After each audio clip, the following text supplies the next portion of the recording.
সংসদ অধিবেশন শেষে নিজ এলাকায় ফেরার পথে রংপুরের কাউনিয়ায় সড়ক দুর্ঘটনায় আহত হন কুড়িগ্রাম ২ আসনের সংসদ সদস্য ও জাতীয় নাগরিক পার্টির যুগ্ম আহ্বায়ক ডক্টর আতিকুর রহমান মুজাহিদ।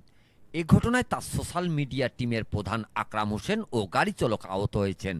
এমপি সোশ্যাল মিডিয়া টিমের প্রধান আকরাম হোসেন জানান, সংসদ অধিবেশন শেষে সংসদ সদস্য সহ তারা একটি প্রাইভেট কারে নিজ এলাকায় ফেরার পথে আজ মঙ্গলবার ভোরে বেইলি ব্রিজ এলাকায় পৌঁছিলে বিপরীত থেকে আসা একটি ট্রাক বাম পাশ থেকে ডান পাশে ক্রস করতে গিয়ে প্রাইভেট কারে ধাক্কা দেয়। এতে প্রাইভেট কারটির সামনের অংশ দুমড়ে মুচড়ে গিয়ে রাস্তার পাশে পড়ে যায়। এ সময় প্রাইভেট কারে থাকা তিনি সহ সংসদ সদস্য ডাক্তার আতিকুর রহমান মুজাহিদ ও গাড়ি চালক আহত হন।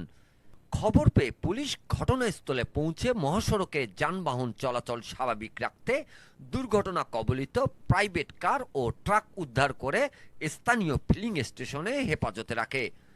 কাউনিয়া থানার ওসি নাজমুল হক জানান, এ ঘটনায় কোনো অভিযোগ পাওয়া যায়নি, তবে অভিযোগ পেলে আইনগত ব্যবস্থা নেওয়া হবে। Mizanur Rahman, DRS news.